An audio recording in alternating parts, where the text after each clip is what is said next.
परंतु पशु पंछियों की सेवा में ही ज्यादा लगता है। मैं अपनी हाँ कमाई बहुत। का ज्यादा हिस्सा इसी पुण्य में हाँ लगाता हूँ। बहुत अच्छा, बहुत अच्छा है। अहंकार रहित होकर सेवा की जाए तो भगवान की ही प्राप्ति हो जाती है, क्योंकि हर पक्षी पशु के रूप में भगवान है। नामदेव जी महाराज कुत्ते में भगवान को देखो प्रकट किया ना।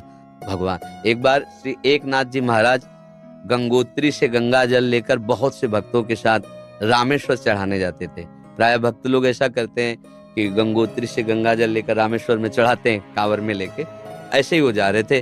जब रामेश्वर जी के पास पहुंचने वाले थे तो देखा एक गधा प्यास से तड़प रहा है, मतलब ऐसा दिखाई दे रहा है। तो उन्होंने विचार किया कि रामेश्वर जी में तो सब जल चढ़ाते हैं और ये प्यासा इसे कोई पिलाएगा नहीं।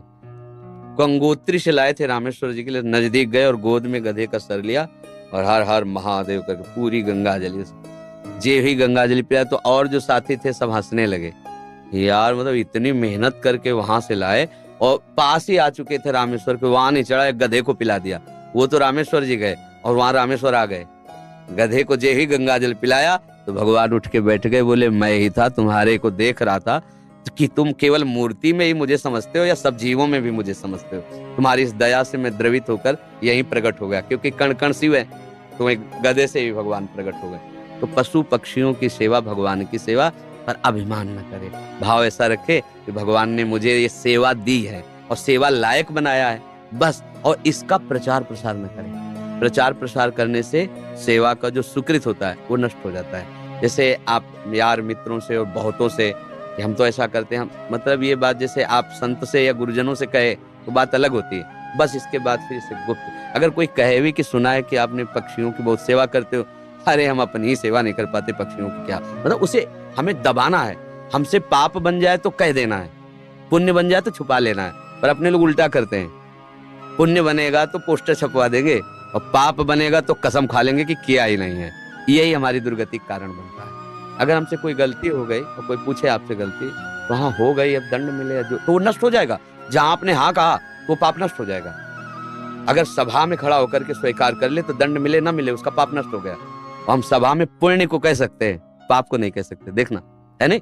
तो अपने इस पुण्य को छुपाओ और पशु पक्षी में भगवत भावना करो। जब उनको दाना डाल रहे हो या फल जो भी जैसे पशु पक्षी हो, तो भाव करो, हे भगवान आप इन सब रूपों, और बढ़िया पुण्य बन जाएगा और बड़ा लाभ मिल जाएगा। हे भगवान आप इन रूपों में आके सेवा स्वीकार, नाथ हम पे प्रसन्न रहो कि हम सदैव आपकी सेवा करते हैं। भक्ति हो गई, इसी से भक्ति हो गई, सब में भगवान के दर्शन की भावना बनने लगेगी।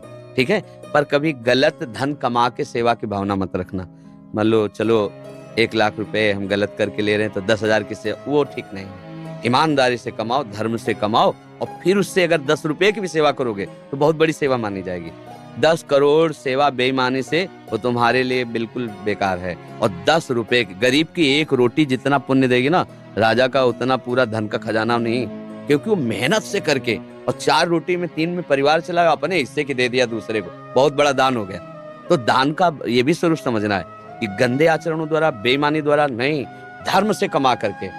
एक बार राधा बाबा ने भागवत सुनी, एक ब्राह्मण आते थे, श्रद्धा से सुना, अब दक्षिणा देने की बात आई तो बाबा ने कहा हम तो सन्यासी हैं, क्या दक्षिणा दें। आज बड़े बड़े लोग बैठे थे, जिसके पास पवित्र धन हो 125 रुपया हमें दे दो। किसी की हिम्मत नहीं निकालने की, क्योंकि बाबा बिल्कुल सत्य पे प्रतिष्ठित महापुरुष का, पवित्र होना चाहिए, इन्हें दंड मिलेगा। किसी की हिम्मत, एक घास खोदने वाला बगीचे में जो काम करता है दौड़ के आया, बाबा हमारा पवित्र है।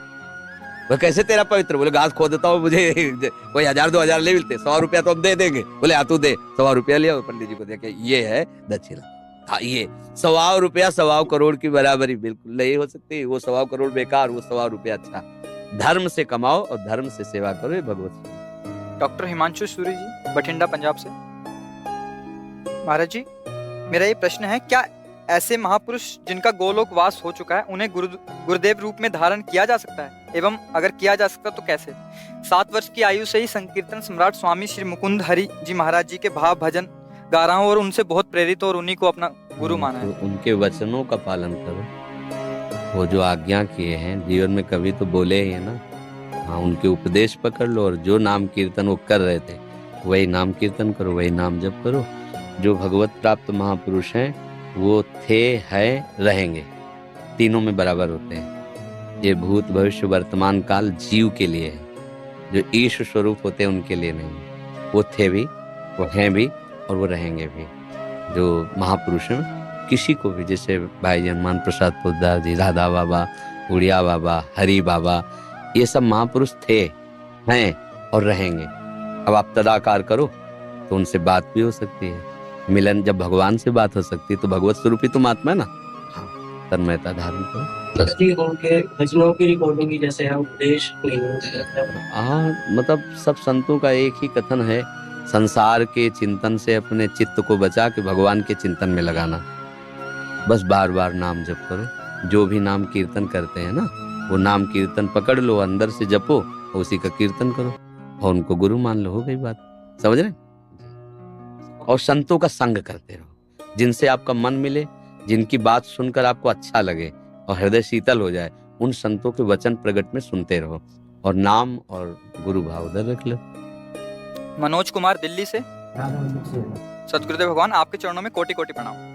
गुरुदेव भगवान, पराये सभी शिष्य अपने गुरुदेव का मानसिक चिंतन करते हैं, लेकिन गुरुदेव वो परम सौभाग्यशाली शिष्य कौन से लक्षणों से युक्त होता है जो कभी कभी अपने गुरुदेव के चिंतन में भी आ जाता है? जिसका अस्तित्व खत्म हो जाता है वो कभी कभी नहीं, वो गुरुदेव में ही हो जाता है। जब तक शरीर और शरीर के भोग और शरीर संबंधियों से अपनापन है, तब तक गुरुदेव को हमने माना है। जैसे सांसारिक किसी को हमने पिता माना, माता माना, रिश्ते नाते माने, उसी में एक और नाता मान लिया, गुरु। अब जिसने अपना अस्तित्व अहम में टिका होता है, जिसने अपना अहंकार गुरु जी के चरणों में दे दिया, अब जैसे आपकी आज्ञा वैसा ही हमारा जीवन है, आपका कृपा कटाक्षी हमारा मोक्ष मूलम गुरु कृपा। जिसने गुरुदेव को अपना अहम देकर सतत उनकी आज्ञा पर चला, तो गुरुदेव को चिंतन नहीं करना होता, गुरुदेव उसके हृदय में बैठते हैं, वो गुरुदेव के हृदय में सदैव रहता है। भगवान अपनी भक्ति के लिए कहते हैं, साधु हृदय में हम, साधु नाम हृदय। मैं उनका हृदय हो जाता हूँ, वो मेरा हृदय हो जाते हैं। और सही पूछो तो वो गुरु स्वरूप ही हो जाता है। सच्चा शिष्य वही जो गुरु स्वरूप हो गया। जैसे प्रियालाल जिसको अपना परिचय दे देते हैं, तो प्रियालाल मैं हो जाता है, उसमें कोई अंतर नहीं। जानत तुम्हें हो जाए, सोई जाने जेहि देहु जनाई। जिसे वो जना देते हैं वो उन्हीं के मैं हो जाता है। ऐसे गुरुदेव का सच्चा शिष्य वही है जो गुरु स्वरूप हो जाता है। सांसारिक राग, सांसारिक भोग, सांसारिक चिंतन रहित, सदैव गुरु के बताए हुए नाम मंत्र में तल्लीन है, वही गुरु का स्वरूप हो जाता है। गुरु निष्ठा, नाम निष्ठा, धाम निष्ठा, इष्ट निष्ठा, ये बड़ी दुर्लभ बातें हैं, किसी बिरले के हृदय में आती है। और ये निष्ठा आ गई तो निश्चित वो उसी को प्राप्त हो जाता है जिसकी जो, जैसे अभी हमारी शरीर निष्ठा है सबकी, तो हमें भोग की चाह है, मान की चाह है, प्रियता है, संसार सारा प्रपंच है। और जिस दिन भगवान निष्ठा आ गई तो सारा प्रपंच खत्म हो गया, भगवत निष्ठा आ गई। भगवान के चरणारविंद में आसक्ति प्रेम, या प्रियालाल के चरणारविंद में आसक्ति प्रेम। पहले तो समझना है कि इष्ट और गुरु केवल कहने को दो शब्द हैं, पर्यायवाची, दो नहीं है। वही लाडली ही अपने रस का विस्तार करने के लिए हमारे जैसे शब्द बोलने वाला रूप धारण करके हमको समझाती हैं। हमारे आचार्य, हमारे गुरुदेव हमारी लाडली ही है, दूसरा कोई नहीं।